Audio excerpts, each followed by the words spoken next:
Chapter 16, April 3rd, 2000, 3 a.m. Someone was always watching. The dead hour of the night hung heavy in Gabe's apartment, the kind of unnatural stillness that made the city outside feel like it had stopped breathing. The glow of a street lamp outside struggled to push through the blinds, casting slanted skeletal shadows across the cluttered living room. Papers littered every surface, case files, interrogation notes, crime scene photos, each one a ghost demanding answers. The air was thick with the stale bitterness of coffee gone cold, the acrid scent mixing with the greasy stench of uneaten pizza stiffening on the counter. Somewhere beneath it all lurked the unmistakable undertone of exhaustion, the scent of a room occupied by a man who hadn't slept in too many hours to count. A dim desk lamp hummed low, its weak yellow glow barely pushing back the shadows, glowing against the tangle of reports that had become an extension of Gabe's own unraveling thoughts. The clock on the wall ticked on, sluggish yet relentless, marking time in a space where time had lost all meaning. Bang, bang, bang. The loud knock jolted him upright.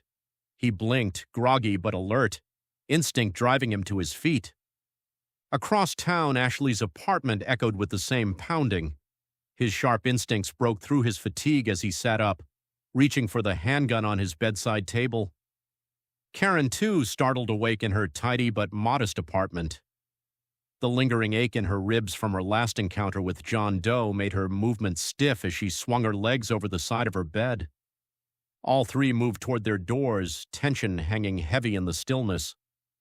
The door groaned as Gabe eased it open, the hinges protesting like something old and dying.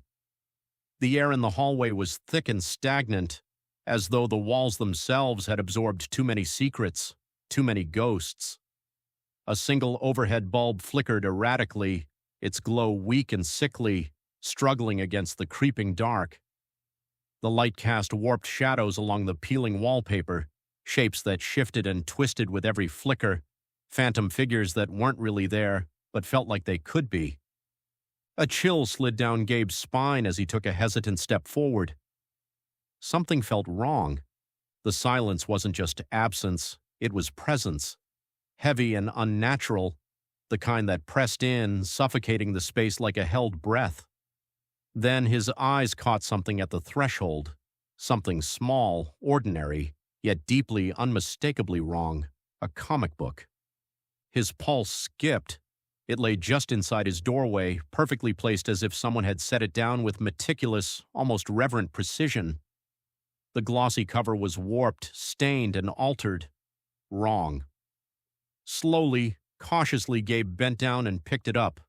The title screamed back at him in bold letters. A Death in the Family. Gabe exhaled sharply, his grip tightening around the book as his stomach clenched. He'd read this issue 100 times before, but never like this. Batman knelt on the cover, cradling Robin's broken, lifeless body, but someone had defaced the image. A jagged red circle had been drawn around Batman's figure, the ink thick and uneven, as if the hand that scrawled it had been shaking or furious. Then Gabe saw a black smudge like a black grit. Dark, gritty smears stained the pages, spreading across Robin's form, almost completely obscuring him. It looked deliberate, like something or someone had been burned, then rubbed into the paper with slow, methodical care. His fingers brushed against the surface and a faint, acrid scent curled into the air. Burnt, metallic, final. Then his eyes landed on the writing, hand-scrawled, erratic, bleeding into the page. Ha ha ha ha ha. The letters grew more frantic as they repeated, twisting and looping in wild, uneven strokes, as if written by someone in the throes of hysterical laughter or a complete unraveling. A slow, heavy dread coiled in Gabe's chest. This wasn't random. This was personal. Someone had left him a message, and they knew exactly what it would mean. Gabe's breath hitched. His eyes flicked up, scanning the hallway. Still empty. But it didn't feel empty. It felt watched. His pulse pounded in his ears as he stepped backward into his apartment, gripping the comic tighter. The weight of it was wrong, heavier than it should be, as if the ink and ash had seeped into the very fibers of the paper, turning it into something sick, something alive. His mind raced. Who knew about this? Who knew what this comic meant to him? This wasn't a warning. Warnings were meant to deter. This was an invitation, a slow, deliberate challenge. Gabe exhaled, forcing himself to stay calm. Whoever left this wanted him rattled, wanted him thinking about the past. His fingers traced the edges of the cover, smudging the ash further. But why now? Why this? He took another step back, the door creaking slightly as he pushed it shut. The comic in his hands wasn't just a relic of childhood nostalgia anymore. It was a noose, tightening around him. And whoever had left it was waiting for him to feel it.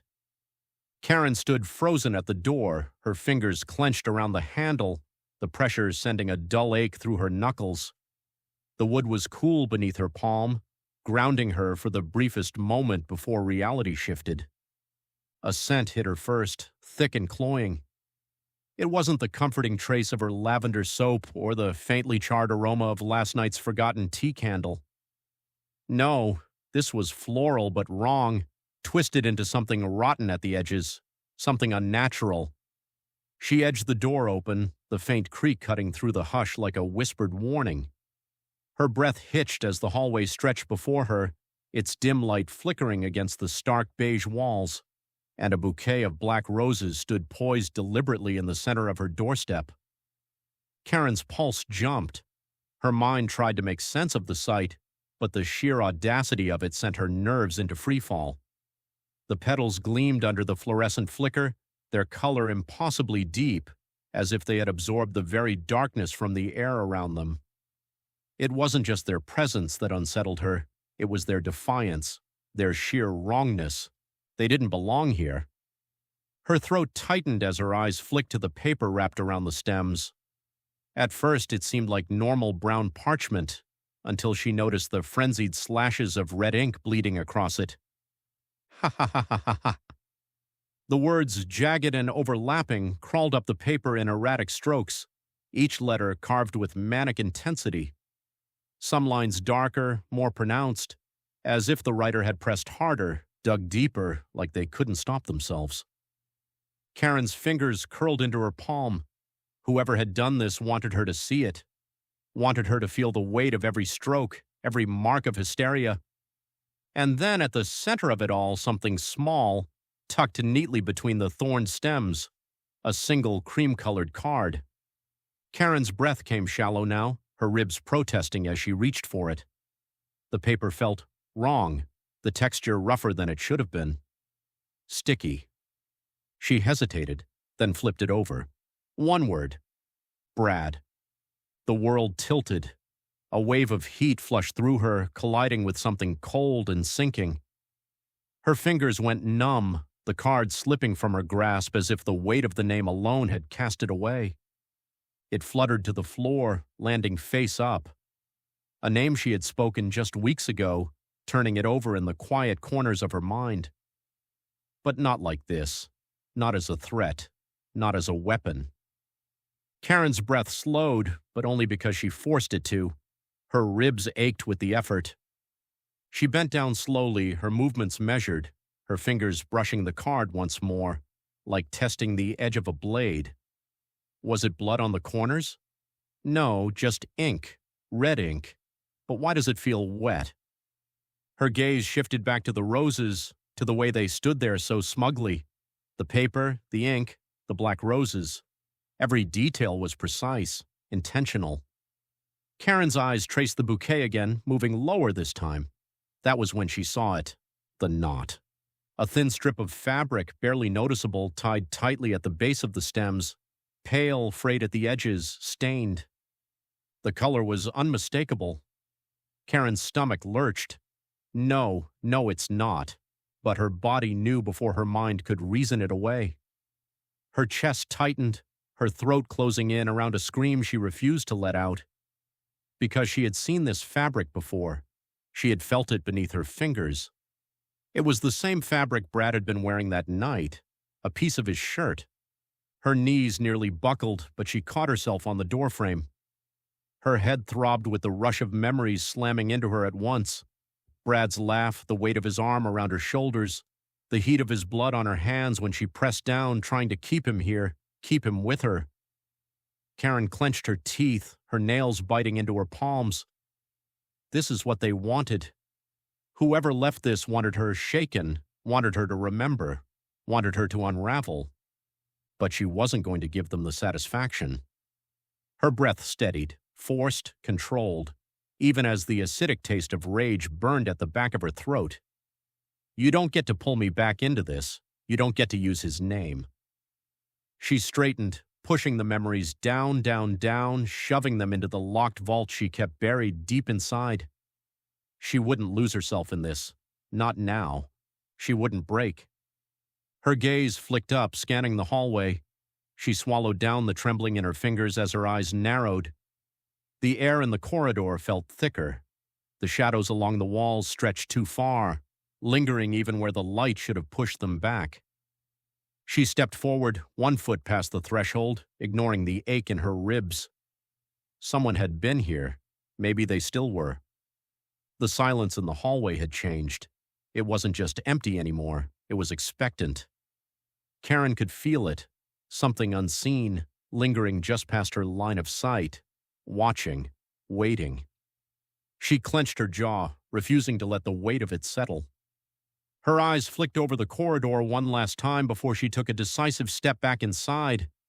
She didn't close the door, not yet. Instead, she bent down, fingers curling around the bouquet with sudden force.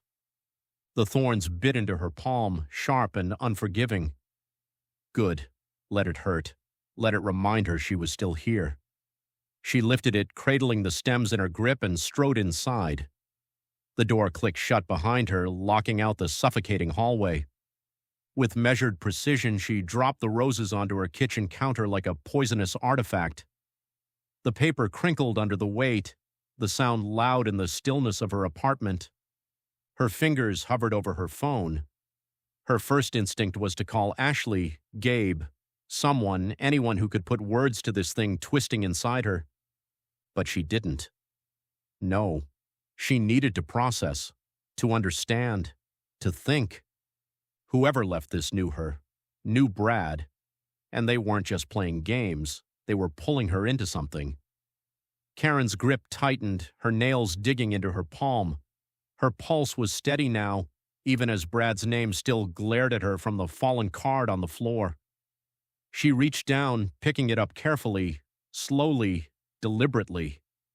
Her thumb brushed the ink again as if the letters themselves held the answer, a message, a warning, a challenge. She met it head on. And then, without breaking eye contact with the damn thing, she tore the card in half, a deep inhale, a slow exhale. If someone wanted her attention, they had it. Ashley froze, his muscles coiled tight, sharp, deliberate, a pattern too controlled to be a drunk neighbor, too slow to be urgent, but heavy enough to demand attention. His hand hovered near the bedside drawer where his gun rested. His instincts, sharpened by years of seeing the worst in people, screamed at him. This wasn't right. He moved with measured control, every step silent as he approached the door. His fingers curled around the knob, his breath steady despite the hammering in his chest. The hallway light seeped through the edges, casting long, jagged shadows along the floor. He cracked the door open. Nothing. Empty hallway. No movement. No sound. Just the dim, flickering overhead bulb buzzing like an insect caught in the throes of death. Ashley exhaled sharply, his lips barely parting as he muttered, "What the hell?" Then it came. A whisper, low and rasping, just behind him. "You still wear the same cologne." Ashley barely had time to register the voice before something slammed into his jaw, a fist, hard and precise, knocking him back into the doorway and dropping his gun. Pain exploded across his face, heat flooding through his nerves as he staggered. The dull throb of his skull-meeting wood sent sparks of white light behind his eyes. He didn't hesitate. His body moved on instinct, muscle memory firing as he ducked the next strike, countering with a brutal jab to the ribs. The intruder absorbed it like a hitman trained to take a punch, barely stumbling before launching forward again. The narrow hallway turned into a battleground of elbows, fists, and raw force. Ashley's knuckles cracked against the man's jaw, sending a jolt up his wrist, but the guy barely reacted. He was quick, too quick. A knee drove into Ashley's ribs, a white-hot burst of pain searing through his side. Ashley grunted, shifting his weight, using the wall to push off and slam his shoulder into the intruder, forcing him back. The walls were too damn close, the space too tight, no room to maneuver, no room to breathe. The man moved like a shadow with weight, relentless but controlled. Ashley didn't know him, but the way he fought, the precision behind each hit, the way he anticipated counters, it told him everything. This guy wasn't here to kill him, not yet. Ashley ducked another blow, gritting his teeth as he landed a sharp hook to the ribs. The guy let out a sharp exhale, finally feeling it, but his thin, twisted grin only widened. "You're already too late." Ashley didn't waste time asking what the hell that meant. He drove his fist forward one last time, a calculated, brutal punch to the side of the man's head. The guy crumpled, finally. For a moment, the only sound in the hallway was Ashley's ragged breathing. His knuckles throbbed, his ribs ached, and his mind buzzed with adrenaline and the aftershock of violence. The overhead light flickered, casting shadows stretching and crawling against the walls. Ashley took a slow step back, running his tongue over the inside of his cheek, tasting blood. He crouched, pressing 2 fingers to the man's neck, weak but there. The bastard was still breathing. Good. Ashley flexed his aching fingers, shaking off the tremor that lingered in his hand. His thoughts were scattered, his pulse hammering against his skull. He needed to figure out who this guy was, why he was here, and what the hell he meant by too late.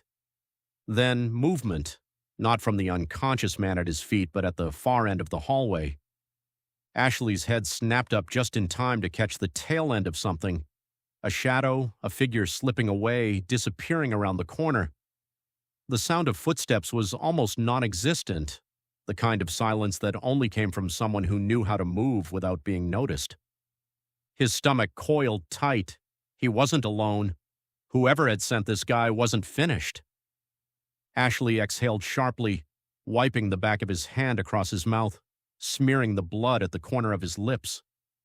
His gaze drifted back to the unconscious man, then toward the darkened hallway where the watcher had vanished. Someone had been there. Someone was always watching. Chapter 17, April 4th, 2000, 3:33 p.m. World refused to stop.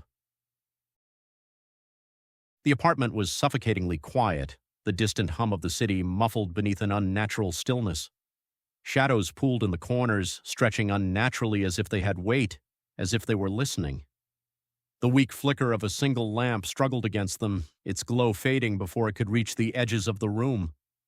The clock on the wall clicked too loudly, each second dragging out like a taunt, like a countdown to something unseen. Ashley collapsed onto the couch, the fabric sinking beneath him, pulling him downward, deeper, like something unseen had its grip on him. The stale air pressed against his skin, thick with exhaustion and the scent of a day spent chasing ghosts. His gaze drifted to the glass of water on the coffee table, untouched, sweating, the condensation bleeding into the wood. The only movement in an otherwise frozen room.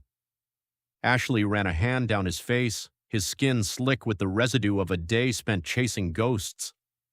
His head throbbed with a dull ache, the kind that felt as though it had settled in for the long haul. He leaned back, trying to will his mind to quiet, but it refused, fragments of memories colliding with the day's raw emotions, cases unsolved, faces forgotten, choices made too late.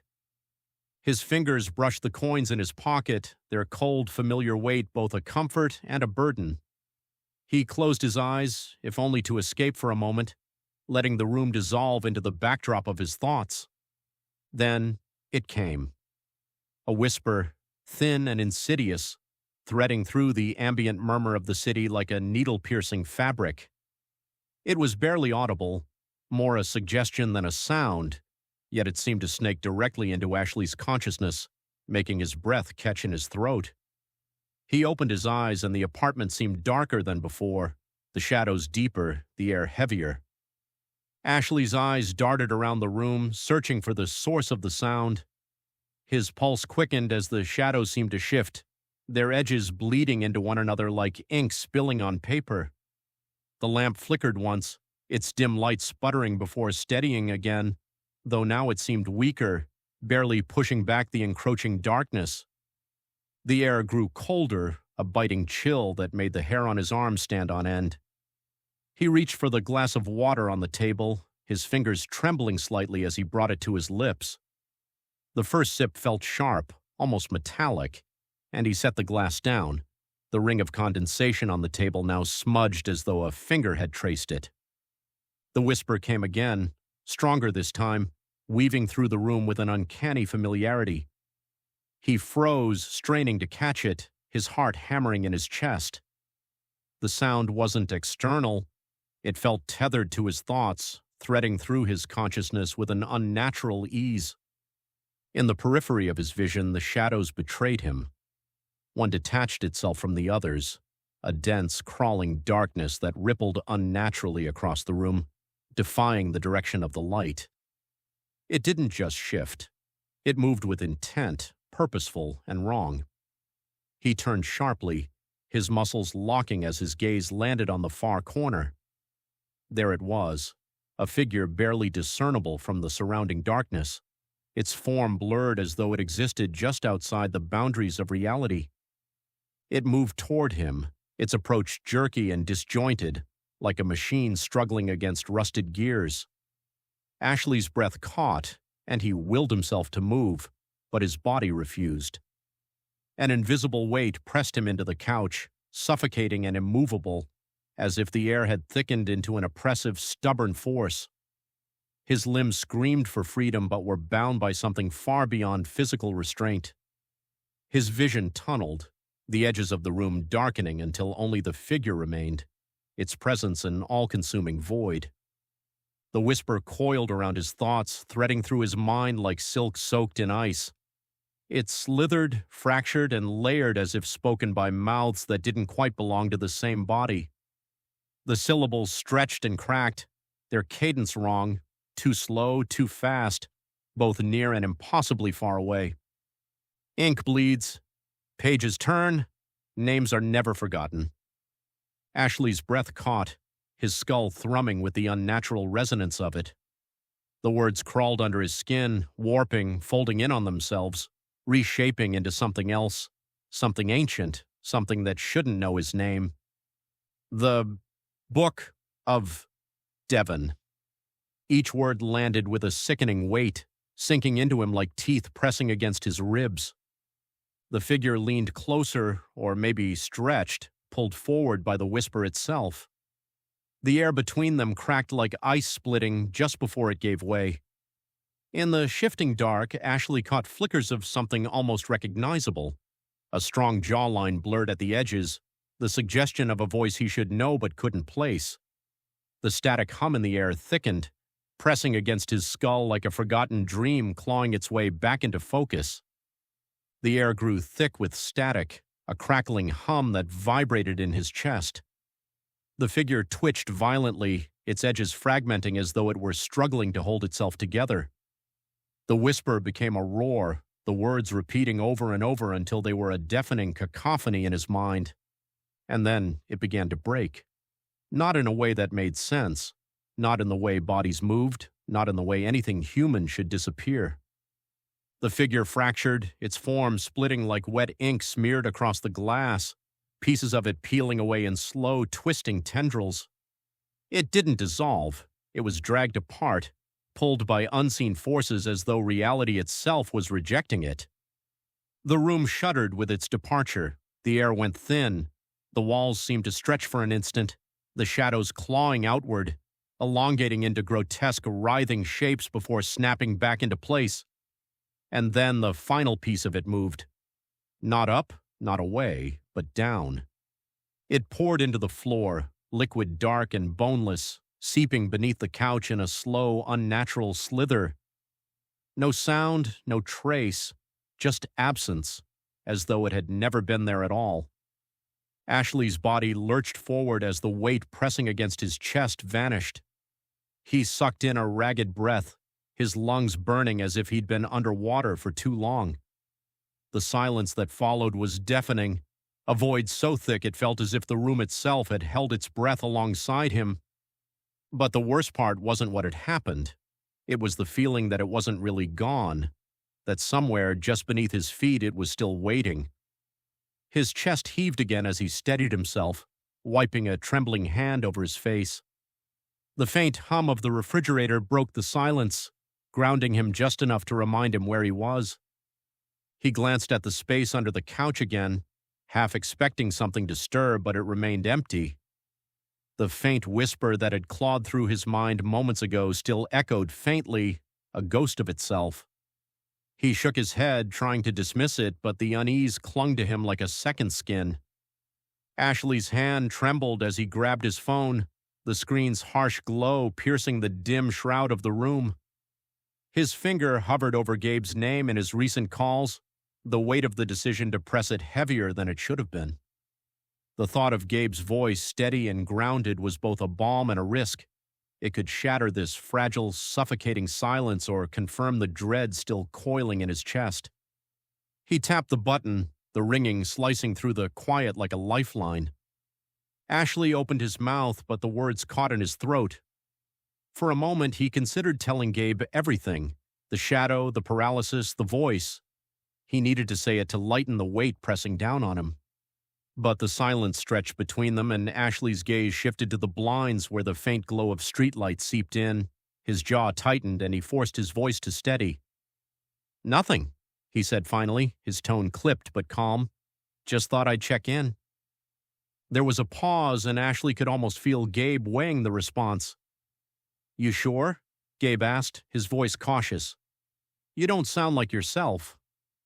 Ashley leaned back against the couch, staring up at the ceiling. His free hand gripped the edge of the cushion, his knuckles white.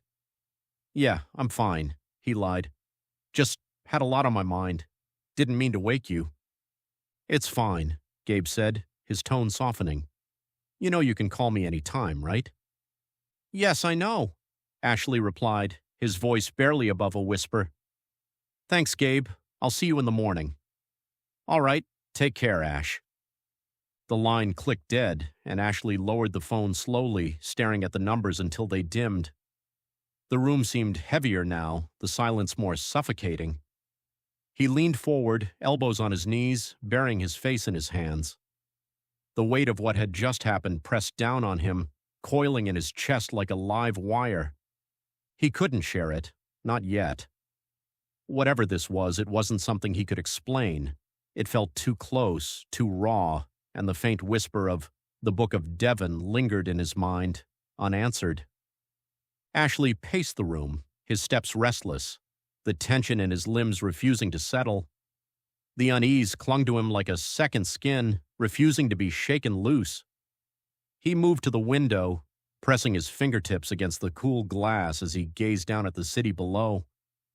The street stretched out in a mosaic of flickering neon and restless motion, headlights cutting through the dark like fleeting ghosts. Amid the blur of movement, his eyes caught on a lone figure, a man in a worn coat and faded jeans, shoulders hunched against the chill as he navigated the sidewalk with slow, deliberate steps.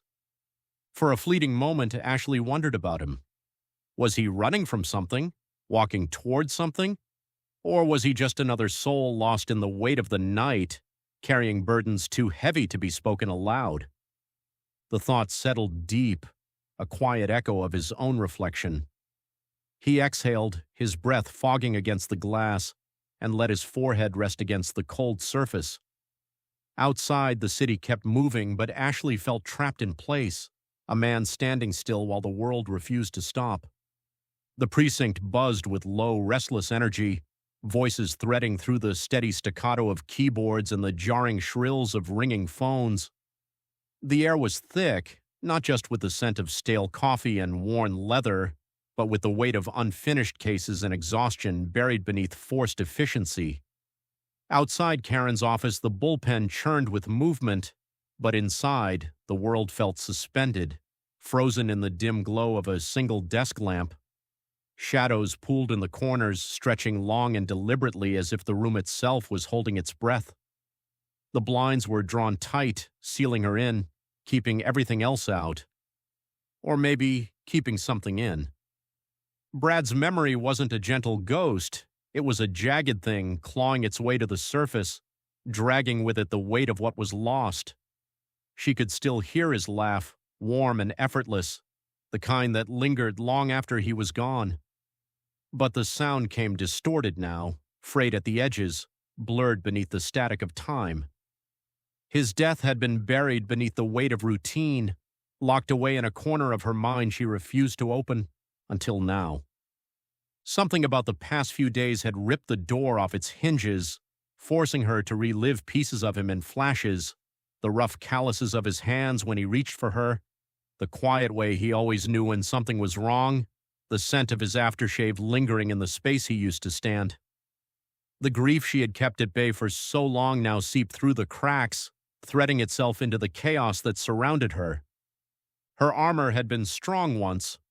Now it felt like glass.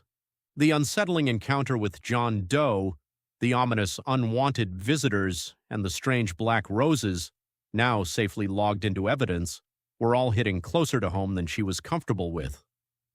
Karen's fingers skimmed the pages of an old case file, the words blurring into meaningless patterns. She wasn't reading, just grounding herself in the familiar rhythm of turning pages, a fragile anchor against the storm brewing in her mind. She had to stay focused. She had to keep moving forward. The weight of everything wasn't something she could afford to let show, not to herself and certainly not to Gabe or Ashley. Ashley and Gabe walked past the bullpen, their banter subdued but familiar. They were on their way to grab coffee when they both noticed the light spilling from Karen's office. Ashley frowned, nudging Gabe with his elbow. A soft knock broke through the silence, the sound sharp against the ambient hum of the precinct. "Karen?" Gabe's voice drifted in, low and cautious, carrying the weight of an unspoken question she wasn't ready to face. She looked up and saw him standing in the doorway with Ashley behind him. Both men seemed surprised to see the light on in her office. "You're here," Ashley said, stepping into the room. "Didn't think you'd be back yet." Karen leaned back, her expression smoothing into a practiced, faint smile. "Why wouldn't I be? The paperwork doesn't stop just because life gets messy." Ashley's brow furrowed, his tone gentle yet edged with concern. "Because you've been through hell, Karen. You deserve time to catch your breath to what?" Karen's voice sliced through his words, sharp yet controlled. "Sit in my own head until it tears me apart? No, Ashley. I know how that ends. I need to keep moving, or I won't move at all." Gabe leaned against the doorframe, arms crossed, his gaze steady. "Karen, no one's questioning whether you can handle it, but even steel wears down eventually." Karen let out a quiet breath, a ghost of a smirk playing at her lips as she tucked a stray strand of hair behind her ear. "I'm not burning out, Gabe. I'm managing the fire." Ashley exchanged a look with Gabe, then stepped closer. "Look, we're not trying to push, but after what happened—" Karen raised a hand, stopping him mid-sentence. "I'm fine, really. And speaking of what happened..." She closed the file before her and leveled a steady gaze at them. "How are you two holding up?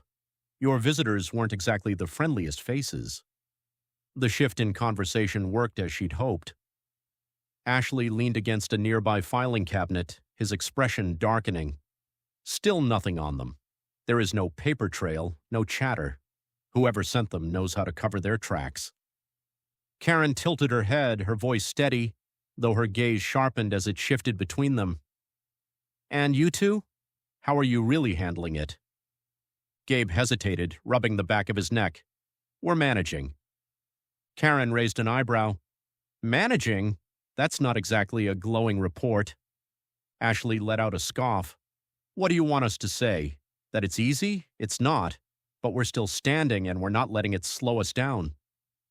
Karen allowed a faint smile to surface, a ghost of reassurance that never quite touched her eyes. Good, because hesitation is a luxury we can't afford, not with everything spinning out of control. She stood, signaling the end of the conversation. If you're done checking in on me, I've got a lot to get through, and so do you. Gabe lingered for a moment before nodding. All right, but seriously, Karen, if something comes up, you call us. Got it? The door closed softly behind them, leaving Karen alone once more. Karen exhaled a trembling breath, her practiced composure unraveling in the dim solitude of her office. The weight of her grief and the chaos clawing at the edges of her control settled over her like a shroud. She pressed a hand against her chest as though the gesture alone could keep everything buried, a fragile dam holding back a deluge. But there was no time for weakness, not now. The only path forward was through the work, cold, methodical, and merciless. It was the only way she knew to keep the truth buried, suffocated beneath the weight of her resolve. Chapter 19, April 4th, 2000, 11:15 a.m. What's going on? The bullpen was a jarring contrast to the suffocating quiet of Karen's office. Out there, the air had been thick with unspoken grief, a room weighed down by memories too sharp to soften. Here it was a storm of movement, noise, and routine, phones ringing, keyboards clicking, officers trading reports in clipped caffeine-fueled exchanges. Ashley and Gabe moved through the chaos in silence, their steps falling in sync out of habit rather than thought. The door to Karen's office had barely clicked shut behind them, but her words still lingered, clawing at the back of Ashley's mind. I need to keep moving or I won't move at all. Gabe exhaled sharply, raking a hand through his hair as they approached their desks. Well, that went about as expected, he muttered. Ashley gave a non-committal grunt, dropping into his chair. His body ached from exhaustion, his mind even more so. Karen was unraveling. They all were in some way. But she wasn't wrong. Stopping meant feeling, and feeling led to places none of them wanted to go. Gabe grabbed the nearest file off his desk, flipping through it as if diving into work could shake off the weight Karen had left on their shoulders. He barely glanced up as he said, By the way, you still look like garbage. Did you even shower? Ashley snorted, rubbing his temples. Didn't sleep. Gabe arched an eyebrow. You sure? Because if a garbage bag was tossed in front of a moving freight train and then took a picture, that would be you. Ashley let out a slow breath, shaking his head. So, I look like you on a Saturday, thanks for that. But Gabe wasn't really joking, not completely. He could see it. Ashley wasn't just exhausted, he was fraying at the edges. His hands weren't shaking, but they were too still. His jaw wasn't clenched, but there was tension in the way he sat, like every muscle was locked in place, bracing for impact. And Gabe knew exactly what waiting for impact felt like. So instead of pushing, he changed tactics. We've got that guy who stopped by your place the other day, he said, tapping the file with 2 fingers. You roughed him up pretty good. He's being brought in from the hospital. Maybe we'll finally get some answers. Ashley's posture shifted just slightly. His eyes darkened, sharpening. Yeah, let's see what he has to say. The visitor shuffled into the interrogation room, his chains dragging like whispers of menace with each faltering step.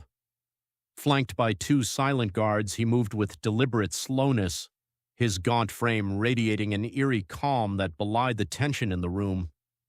His sunken eyes, dark and unblinking, swept across the space with an unsettling precision, as though cataloging every shadow, every weakness.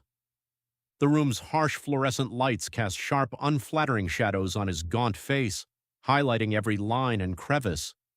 His dark, lifeless eyes immediately locked onto Ashley's reflection in the 2-way mirror.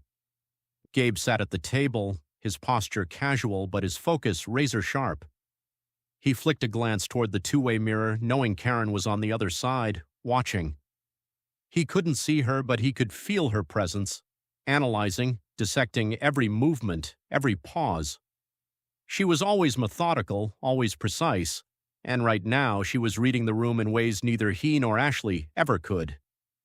Inside the room, Ashley stood near the mirror, his hands shoved deep into his pockets. His jaw tightened as the visitor took his seat across from Gabe, his shackles clinking faintly as he adjusted his position. The silence stretched thick and oppressive. The air seemed to hum with unspoken tension. Gabe broke it first. "So, do you have anything to say?" His voice was steady, but the sharpness in his tone cut through the quiet. He flipped open the file in front of him, his movements slow and deliberate. "Devin McIntyre." Ashley stiffened. His fingers found the coins in his pocket, sliding them back and forth like a nervous tick. Devin leaned back in the chair, the faintest smirk tugging at his lips, cool, deliberate. His voice was low, distant, soaked in practiced detachment. "I think I'll take my lawyer now." Then, without breaking eye contact, he lifted 2 fingers to his mouth and blew a slow, deliberate kiss toward Ashley. It wasn't playful, it was precise, measured mockery, like pressing on a bruise just to watch it darken. The silence that followed thickened, not with tension, but with something colder, calculated dominance. "Are you sure about that?" Gabe asked, tilting his head. His tone carried a casual edge, but his eyes were like steel. "I mean, you might want to get ahead of this. You never know when a little cooperation might go a long way." "What were you looking for anyway, other than an uppercut to the jaw?" "I'm not talking," Devin replied, his gaze shifting to Gabe. There was something unsettling in the way he looked, not just at Gabe, but through him, as if peeling back layers no one else could see. Gabe leaned back, his eyes narrowing into a piercing stare, his voice low and deliberate, each word striking with the weight of a hammer. "You think you've slipped through the cracks, Devin, that you can rip lives apart, attack people in their own homes, and leave no trail. But here's the thing. Every choice you make tightens the noose. Sooner or later, the reckoning finds you, and when it does, you'll look back at the crossroads where you veered right, downhill into chaos, instead of fighting to climb left, where the air was clear." For a moment, Devin's composure faltered. His smile didn't fade, but his eyes flickered with something, recognition perhaps. Gabe reached into his pocket and pulled out 2 coins. The sound of them clinking against the table was startling in the silence. He slid them across to Devin with deliberate care. "Here, go make your call." The heavy thud of boots in the hallway interrupted the exchange. The sharp staccato of Karen's heels sliced through the room's thick silence as she entered, her posture radiating authority. Her gaze met Gabe's for a fleeting moment, an unspoken exchange passing between them before she turned to the guards with a curt nod. Devin was hauled to his feet and escorted out. As he passed the threshold, he glanced back over his shoulder. His lips curled into a small, chilling smile that sent a shiver down Gabe's spine. Gabe stared after him, his jaw tightening. "Can you believe that guy?" he muttered, shaking his head. Ashley hovered near the mirror, his reflection warped by the harsh fluorescent glare, a fractured image of the storm roiling inside him. When he finally moved, it was as if the weight of the room pressed down on every step.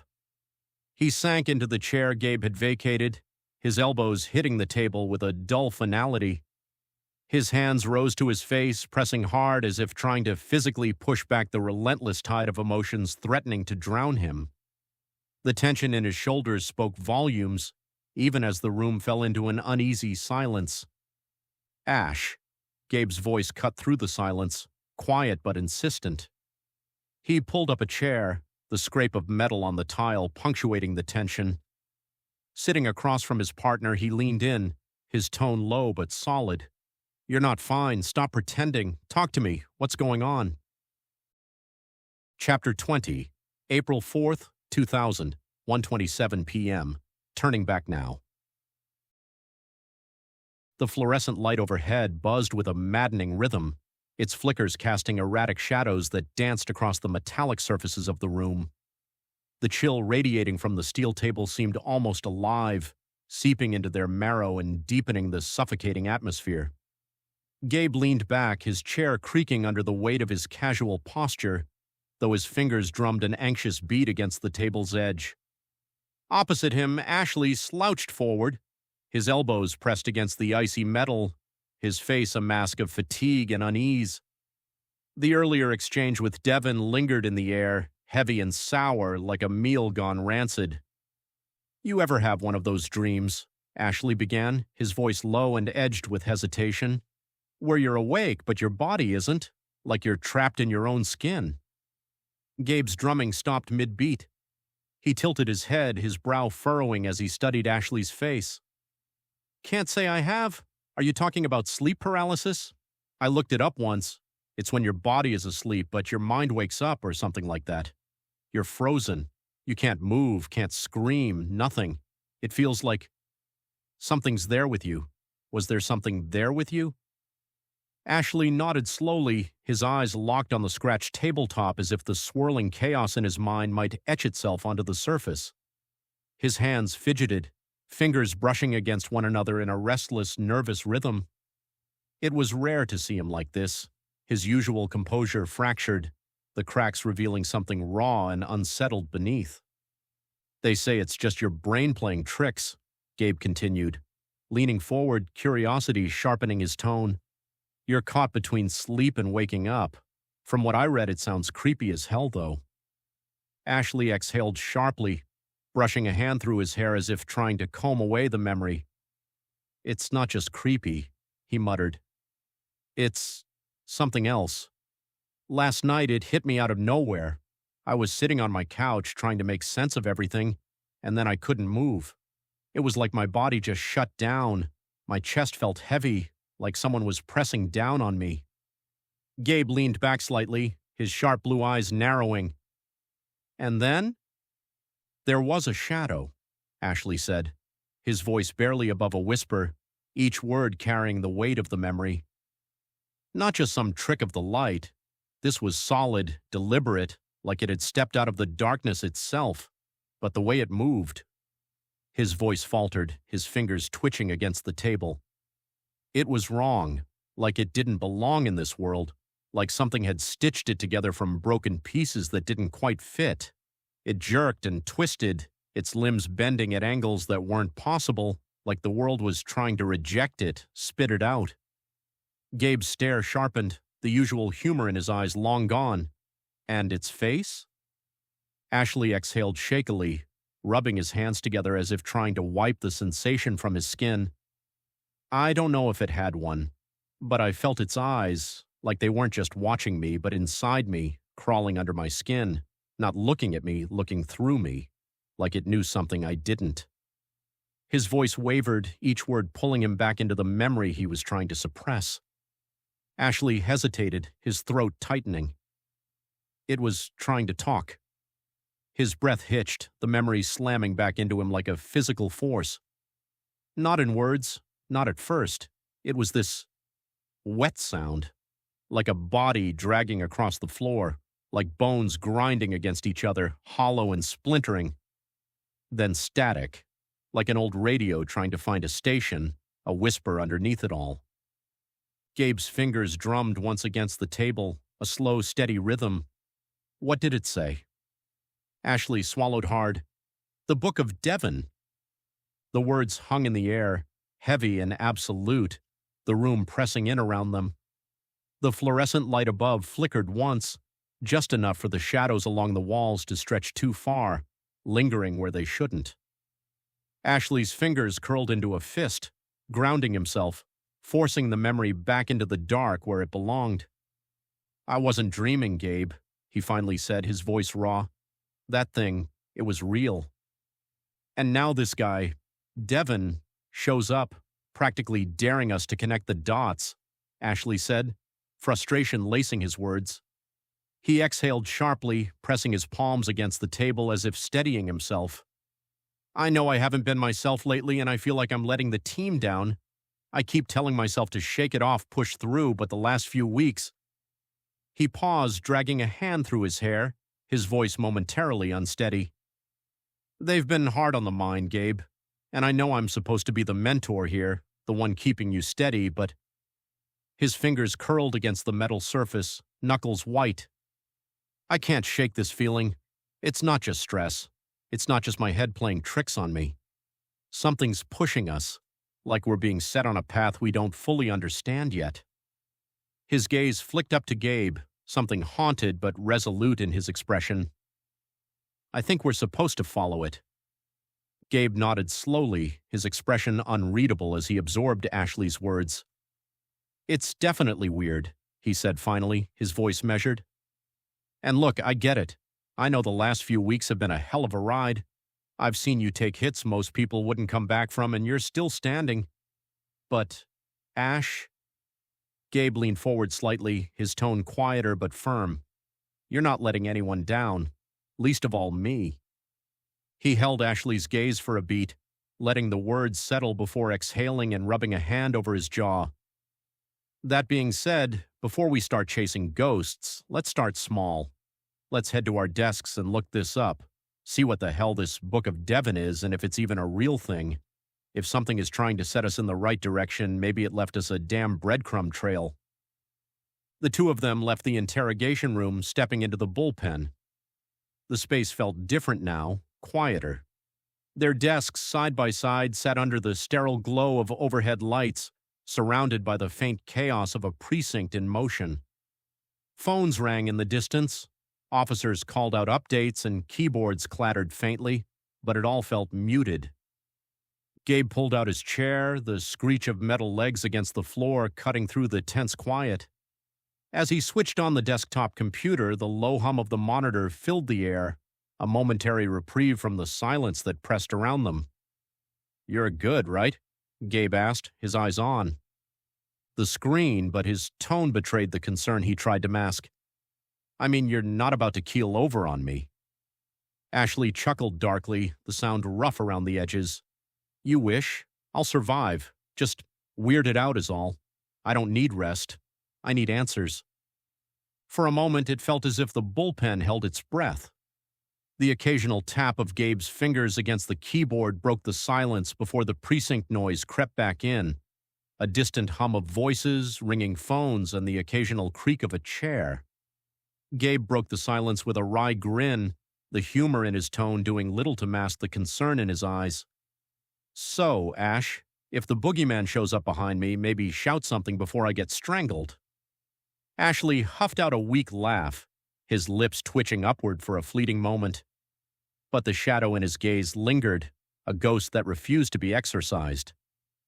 You'll be the first to know, he replied, his voice carrying a flicker of humor that didn't quite stick. The monitor flickered to life, its cold, artificial glow cutting through the dimness like a surgical blade. The pale light stretched across the cluttered desk, casting jagged shadows over crumpled notes and half-empty coffee cups, making the space feel smaller, more claustrophobic. Gabe leaned in, his brow furrowing as his fingers tapped a rhythmic beat against the keyboard. Here it is, he murmured, his voice caught somewhere between intrigue and apprehension. The words on the screen sharpened beneath his gaze. The Book of Devon, written by some guy named Christopher Richard about 30 years ago. His eyes skimmed over the description, his lips pressing into a thin line. Mysticism, rituals, prophecies. It reads like a conspiracy theorist's fever dream. He paused, his expression tightening as his gaze snagged on a particular phrase buried in the text. His fingers hovered over the screen, tracing the words as if seeing them changed something. Inspired by real events, he read aloud, his voice dipping into skepticism. He turned to Ashley, air-quoting the phrase with deliberate exaggeration. Because that always means it's legit. The bad news is it has not been printed in a long time, so trying to track down a copy may take some time. The pale glow of the monitor flashed against their faces as they exchanged a look, wordless but heavy with understanding. Whatever this book was, it wasn't just a footnote in their case. It was a thread woven into something deeper, something darker, and neither of them had the luxury of turning back now. Chapter 21, May 26th, 2000, 2:17 p.m. Much of a choice. The heat clung to the bullpen like a second skin, thick, uninvited, and unmoving. May had no business feeling like mid-July, yet the city pulsed beneath it, every breath inside the precinct heavy with burnt coffee, warm metal, and the sour odor of too many bodies trying to pretend they weren't melting. Overhead, ceiling fans spun lazily, pushing around the same stale air in wide, pointless circles. The AC unit groaned in protest somewhere behind the filing cabinets, a mechanical wheeze that might have once been cooling but now sounded more like resignation. Phones shrilled and died, voices layered, sharp-edged, and fast-moving. The rhythm of the bullpen had the cadence of a heart beating too fast for its own good. Gabe sat hunched over his desk, tapping the end of his pen against a case file, the sound steady, controlled, like it was keeping time with something only he could hear. Across from him, Ashley dropped into his chair, his shirt plastered to his back, sweat clinging to him like regret. He dragged a hand down his face and let out a slow breath. Ashley's voice cut through the bullpen's noise, low and tired. "You find anything on that book yet?" Gabe didn't glance away from his monitor. Fingers tapped keys with deliberate rhythm, his eyes narrowing. "Yeah, the Book of Devon, some kind of proto-conspiracy Bible. Apparently it was circulating before The Matrix dropped. Guess the movie just gave it legs." Ashley leaned back, his chair groaning under him as he lit a cigarette. "So what, we're chasing down red pills now?" Gabe's lips twitched. "Careful, you're starting to sound like a fan." A lazy curl of smoke drifted from Ashley's mouth. "Don't push your luck." Gabe kept scrolling. "It's deeper than just sci-fi nonsense. People got obsessed, started claiming the book unlocks hidden layers of reality. Symbols, patterns, buried truths, usual internet rabbit hole shit." Ashley exhaled slowly, his tone dry. "So, a cult favorite with just enough crazy to feel dangerous." Gabe nodded. "And here's the weird part. The author only wrote one book. Christopher Richard. No interviews, no follow-ups. Then nothing, like he vanished." Ashley tapped ash into the tray, watching the ember die. "What's the move? Wait for a copy to ship or—" "Well," Gabe mused, leaning back with a hint of theatrics, "we could sit on our hands for 5 days waiting for it to ship." Ashley shot him a skeptical glance, already sensing the setup. Or, Gabe said, his grin sharpening, "we pay a little visit to the main branch on 42nd Street. He tossed a small notepad onto his desk with a thunk. "They've got it in stock, not exactly flying off the shelves." Ashley groaned, dragging a hand down his face. "Perfect. Just what I needed. A field trip through sweaty tourists and subway stink." Gabe shrugged. "What's life without a little suffering?" Ashley took one last drag of his cigarette before snuffing it out with deliberate force. "Peaceful," he muttered, pushing himself up from his chair. But despite his complaints, he grabbed his jacket and moved toward the door. Because the truth was, whatever was pulling them toward this book, toward something, was bigger than convenience. And whether they liked it or not, they were stepping deeper into something neither of them fully understood. The streets of New York pulsed with restless energy, the heat wrapping around the city like an unexpected fever. It wasn't summer yet, but the air carried the weight of an early heat wave, thick, stagnant, and pounding. The asphalt shimmered under the punishing sun, sending waves of distortion rippling up from the pavement.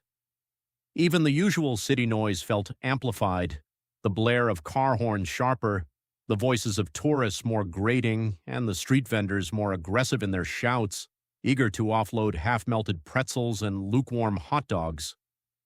Gabe and Ashley moved through the chaos, dodging slow walkers and sidestepping bursts of steam from subway grates. Sweat clung to their backs, the damp fabric of their shirts sticking uncomfortably as they pressed forward.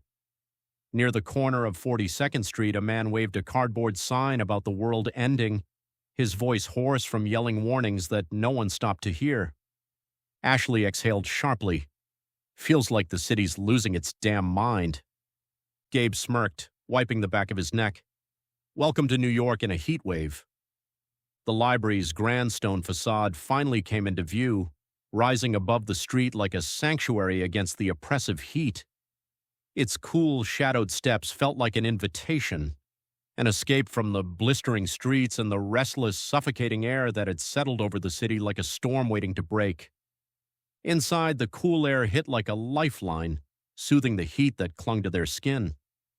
The library's vast interior unfolded before them, its towering ceilings and ornate woodwork lending an almost cathedral-like gravitas to the space. Gabe moved with purpose toward the information desk, his steps quick and assured, as though retracing familiar ground. "You ever come here as a kid?" Gabe asked suddenly, his voice thoughtful. Ashley blinked, caught off guard. "Not really. Didn't have time for that kind of thing growing up." The smell of old books hit Gabe like a time capsule, earthy and nostalgic, pulling him back to Sundays with his father. He could almost hear his dad's laugh echoing through the aisles, feel the weight of his hand on his shoulder as they browsed the shelves together. It was a place that had once felt safe, sacred even, but now seemed to hum with an undercurrent of unease. Gabe nodded absently, his gaze flicking over the shelves as if searching for a piece of his own past. "I used to come here with my dad, last Sunday of every month. It was our thing." Ashley said nothing, his attention half on Gabe and half on the scuffed linoleum floor beneath his feet. The faintest trace of gum clung to his sole, forcing him to drag his foot slightly as he walked. "We'd have breakfast first," Gabe continued, his voice softening. "Bacon, eggs, you name it. Then we'd come here and he'd let me pick out any comic or book I wanted. He'd stand there, watching me go through every rack, patient as a saint, like he had all the time in the world." They reached the desk where a middle-aged librarian sat behind a monitor, her glasses slipping precariously down the bridge of her nose. She barely looked up at first, fingers tapping methodically at the keyboard before finally acknowledging them with a practiced, polite nod. "Can I help you?" she asked, her tone neutral but efficient, like someone who had answered the same question 1,000 times before. Gabe slid a folded note across the counter, his fingers tapping lightly against the surface. "We're looking for a book," he said, keeping his voice casual. "The Book of Devon by Christopher Richard." The librarian's fingers paused over the keyboard. A flicker of hesitation crossed her face, so brief it might have been imagined, before she adjusted her glasses and glanced at the note. Her gaze lingered a beat too long, the tightening at the corners of her mouth barely perceptible. "Third floor," she said finally, her voice clipped, her expression smoothing into practiced indifference. "Non-fiction, under R. You'll need to sign it out." There was something measured in the way she spoke, an almost forced detachment, as if the title itself carried an unspoken weight she had no interest in discussing. Gabe caught the subtle shift, filing it away as he flashed an easy smile. "Appreciate it," he said, already turning toward the staircase. Ashley, however, lingered just a second longer, watching the librarian's fingers flex against the desk as she exhaled through her nose. The tension in her shoulders didn't quite ease until they walked away. As they moved toward the stairwell, Ashley let his gaze drift over the library's patrons, scanning the sea of hunched shoulders and bowed heads. Some were buried in books, others pecking at keyboards in the quiet hum of the reading area. Then his eyes landed on a man slouched near the end of a long communal table, his posture slumped with an exhaustion that felt almost deliberate. His wrinkled button-down shirt and faded jeans hung loosely as if he'd been wearing them for days, the fabric creased with the weight of restless nights. A thick book lay open in front of him, but he wasn't reading, just staring at the page, unmoving. Ashley felt a flicker of something, recognition. No, not quite. More like an instinct, a nagging whisper at the back of his mind telling him to pay attention. "Something wrong?" Gabe asked, already a few steps ahead. Ashley gave one last glance at the man who still hadn't moved before shaking his head. "No," he muttered. "Let's just get the book." Ashley followed, his footsteps echoing softly in the hushed atmosphere. "Do you still come here often?" he asked, his voice low. "Not since my dad passed away," Gabe said with a slight shrug. As they reached the third floor, the hum of the city faded into an unnatural hush. The air felt heavier here, still almost expectant, like the library itself was holding its breath. Gabe led the way, his steps slow, deliberate. His fingertips ghosted over the book spines as if playing an unseen melody, a subconscious rhythm against the silence. Then he stopped. His fingers curled around a worn hardcover, its presence somehow more solid than the others. The Book of Devon felt wrong in his hands. The spine was brittle, the faded gold lettering almost indistinguishable against the cracked cover, and the labyrinth, a maze of impossibly intricate lines, seemed to shift under the dim light, its edges rippling as if reacting to his touch. Not an illusion, not quite. Ashley peered over his shoulder, his brow furrowing. That's it? Doesn't look like much. Gabe turned it over, testing its weight in his hands before passing it to Ashley. Yeah, well, neither did the Ark of the Covenant. Ashley smirked faintly, but as he flipped open the book, the humor drained from his expression. The pages were thick, their edges yellowed and rough, carrying the faint scent of dust and decay. He skimmed the first few paragraphs, his eyes narrowing as he read aloud. A guide to uncovering the hidden truths of existence. To read these words is to take the first step into the unknown. He let out a slow exhale, shaking his head. Yeah, this is definitely some Matrix-level conspiracy stuff. Gabe chuckled dryly, but there was no humor behind it. Great, just what we need, another rabbit hole. Ashley wasn't listening. His gaze remained fixed on the cover, the labyrinth pulling at something in his mind, an itch just beneath the surface. Then, a memory. Brad's voice clear and calm, like a whisper from the past. You have to look deep to find deep things. If all you do is stay at the surface, you'll never find anything worth exploring. The words hit harder than they should have. Ashley's grip on the book tightened. For the first time since this whole thing started, he had the unsettling feeling that whatever they were searching for was already looking back at them. You think it's a lead? Gabe asked, pulling Ashley back to the present. Ashley nodded slowly, handing the book back. I think it's worth looking into. His tone carried an edge of determination, the kind that hinted at something deeper than just professional curiosity. Ashley stared at the book, his eyes narrowing as though trying to decipher the secrets buried within its faded cover. Slowly, an idea began to take shape, his tone sharpening as he turned to Gabe. What if we track who's checked this out? He asked, each word measured, deliberate. If this thing's tied to anything real, the names might lead us somewhere. Gabe raised an eyebrow. You think someone's name on that list might connect to all this? Maybe. It's a long shot, but could use a break, don't you think? Ashley replied, determination etched into his voice. Without hesitation, the two walked back to the counter where the librarian sat typing, her fingers moving with practiced ease. As they approached, she glanced up, her expression neutral, though there was something guarded in the way her eyes flicked between them. Ashley stepped forward, holding the Book of Devon like a piece of evidence. We need to see the checkout records for this, he said, his voice firm but level. He wasn't asking, he was stating. The request landed with weight. The librarian's hands stilled over the keyboard. For a fraction of a second, she didn't react. Then slowly, her lips pressed into a thin line. I'm sorry, she said carefully, measuring her words. That's against policy. Her eyes flicked to Ashley's badge, then back to his face, her hesitation palpable. Ashley held her gaze. It's important. I understand, but there are still privacy policies in place, she said, voice quieter this time. I can't just... She trailed off, glancing over her shoulder as if checking for eavesdroppers. Gabe leaned against the counter, dropping the weight of his presence into the moment. Look, we're not asking for the entire patron database. Just this book. We need to know who's been reading it. The librarian exhaled sharply, her fingers curling slightly as if weighing her next move. I really shouldn't, she murmured, trailing off again.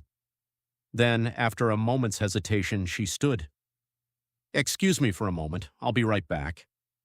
As she turned, she hesitated, then nudged the monitor, ever so slightly, angling it into their line of sight. Without another word, she walked away, her heels tapping softly against the floor. Ashley and Gabe exchanged a glance, quick and silent. Gabe leaned in first, his sharp blue eyes scanning the list that had been left open on the screen. Names, dates, a breadcrumb trail laid out in glowing text. Ashley flipped open his notebook, scribbling down each entry as quickly as he could. They moved fast, methodical, leaving no trace of their intrusion. By the time the librarian returned, straightening her skirt, smoothing down the front of her blouse, they had already stepped back from the counter, their expressions carefully neutral. "I'm sorry I couldn't help you," she said, tone polite, but something in her voice, just a hint of amusement, betrayed the lie. Ashley gave a slow nod, slipping the notebook into his pocket. "Yeah, thanks for your time." She smiled, a small, knowing thing, before turning back to her computer. As they descended the library's grand staircase, Ashley's gaze flicked back toward the librarian one last time. Beside him, Gabe smirked. "Lucky you're good-looking, huh, Ash?" He elbowed him lightly as they pushed through the doors and stepped into the thick heat of the city. Ashley huffed, shaking his head. "Yeah, real lucky." But the weight of the names in his pocket suggested otherwise. The transition from the quiet, cool library to the bustling heat of the New York streets was jarring. The city's noise hit them like a wave, honking horns, shouting vendors, and the rhythmic clatter of heels on the pavement. Ashley shoved his hands into his pockets, his mind still churning with thoughts of the list they'd just acquired. "You think we went too far?" Gabe asked, his tone casual, though his eyes betrayed the unease simmering beneath. Ashley didn't respond right away, his gaze fixed on the library's stone facade, its shadow stretching across the pavement like a quiet reproach. The list in his pocket felt heavier with each step, the names etched into his mind like a ledger waiting to be settled. He exhaled slowly, a faint smirk ghosting across his lips. "Maybe, but it's not like we had much of a choice, did we?" Chapter 22, June 13th, 2000, 4:26 p.m., wouldn't let them leave. The bullpen pulsed with quiet tension, the kind that settled in the bones and made every keystroke feel too loud. Desks cluttered with files and half-empty coffee cups sat beneath the harsh glare of overhead lights which buzzed with an uneven flicker, casting restless shadows along the walls. The air carried a tired synthetic edge, burnt circuitry, worn plastic, and the bitter trace of coffee long past its prime. Everything in the room felt stretched thin as if the space itself was holding its breath. Gabe sat at his desk, a legal pad sprawled in front of him with scribbled notes, while Ashley leaned back in his chair, flipping through the names they'd copied from the library computer. 25 names, 25 unknown lives, all connected by one cryptic, sinister book. "You ever wonder why this feels so disconnected?" Gabe muttered, the edge of his pen between his teeth as he stared at the list. "Just names on paper, but somehow they're not random. They're connected by something we can't see yet." Ashley drummed his fingers against the desk, his tone low and deliberate. "Disconnected? No. This book, whatever's in it, it's like bait on a hook. And if John Doe's at the center of this, trust me, it's not a coincidence. It's design."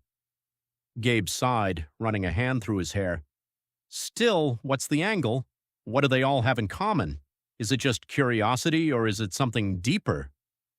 Ashley picked up the paper, his dark eyes scanning the names and addresses. "That's what we're going to find out." He slapped the list back onto his desk with a grim finality. "But first, we need to narrow this down. No way we're chasing all 25. Gabe's mind churned as they moved between addresses, each unanswered door hammering home the absurdity of their search. 25 names, and what did they really have? A library record and a gut feeling that everything was spiraling out of control. Gabe tapped the edge of the list with his pen, his brow furrowed in thought. "We've got a list, but it's just noise unless we find a pattern. What if we run them through the database, cross-reference priors, last known locations, see if anything pops?" His tone carried the faint edge of hope, tempered by the nagging doubt that it wouldn't lead anywhere. Ashley's lips twitched into a faint smirk. "Look at you, thinking like a detective." Gabe rolled his eyes. "Figured I'd try something new. You got a better idea?" Ashley gestured toward his computer. "Let's see if your rookie instincts are worth anything."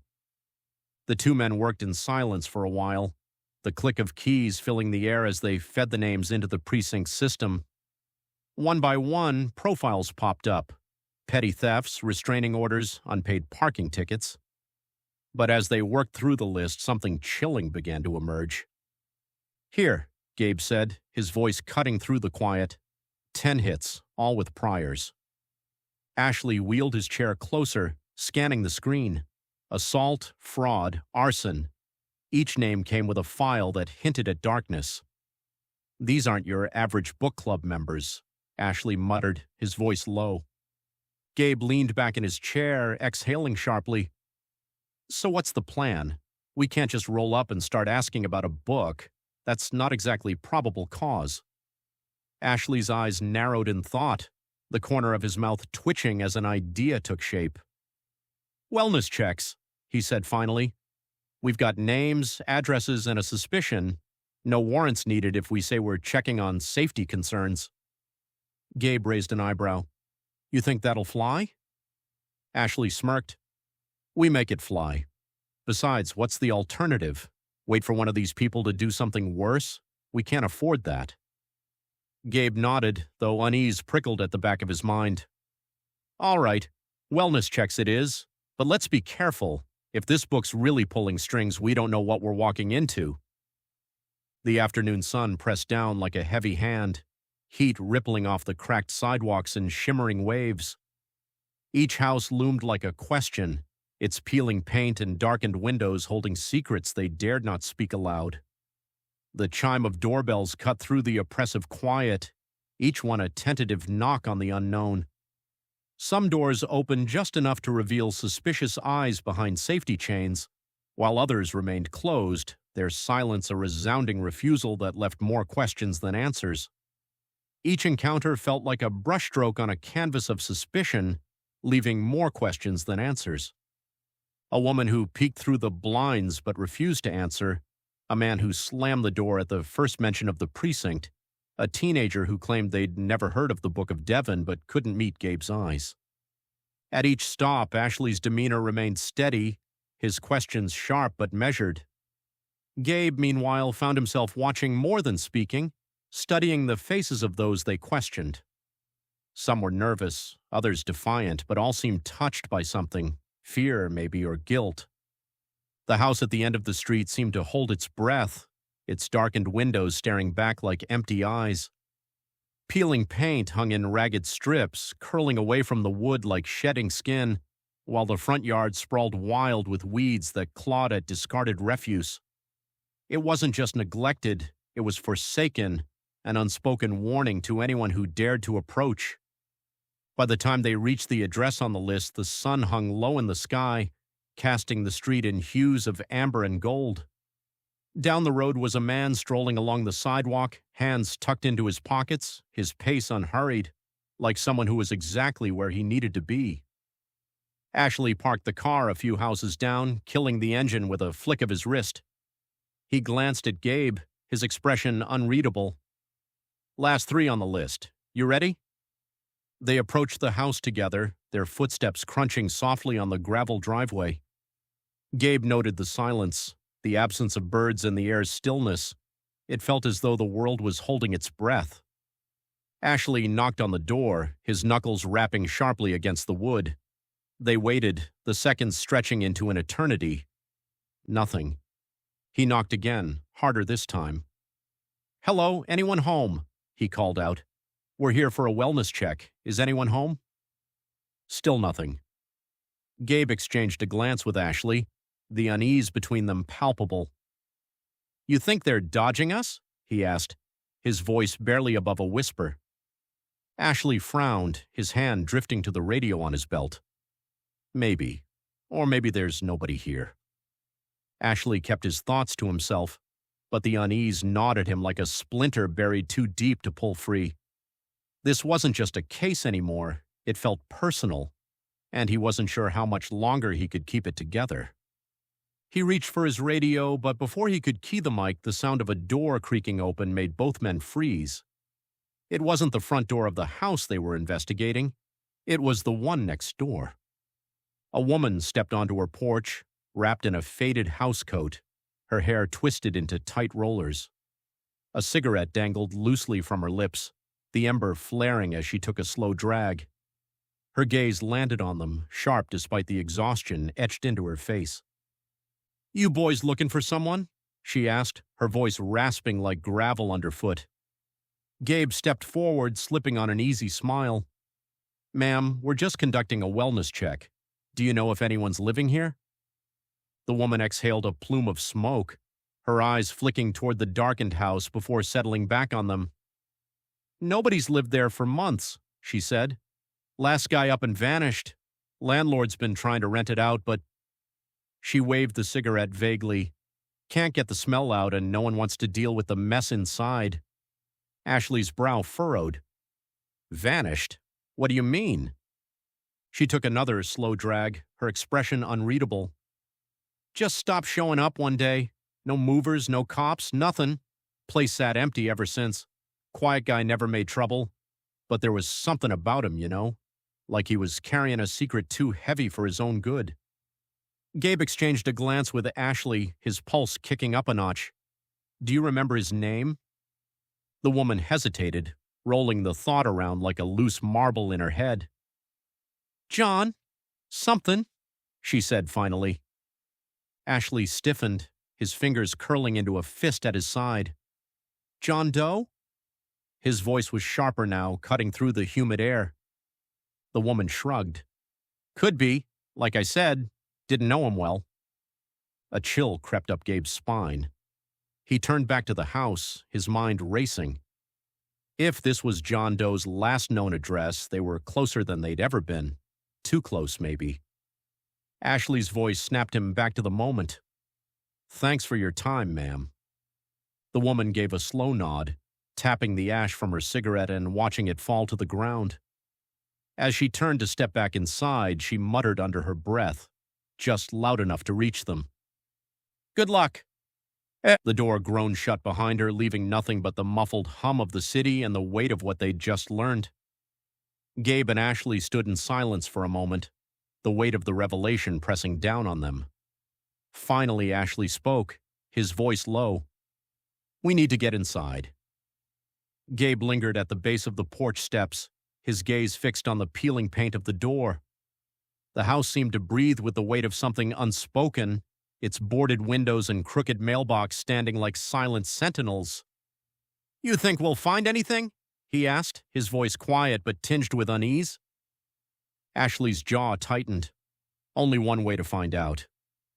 As they neared the door, a sound slithered into the edges of their consciousness, a whisper, fragmented and unnatural, like the faint hiss of static interwoven with words just out of reach. It coiled around them, wrapping the air in an almost tangible unease, as though the house itself was exhaling secrets too dark to be spoken.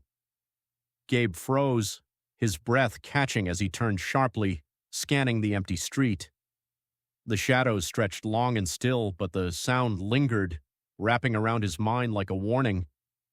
"Did you hear that?" he asked.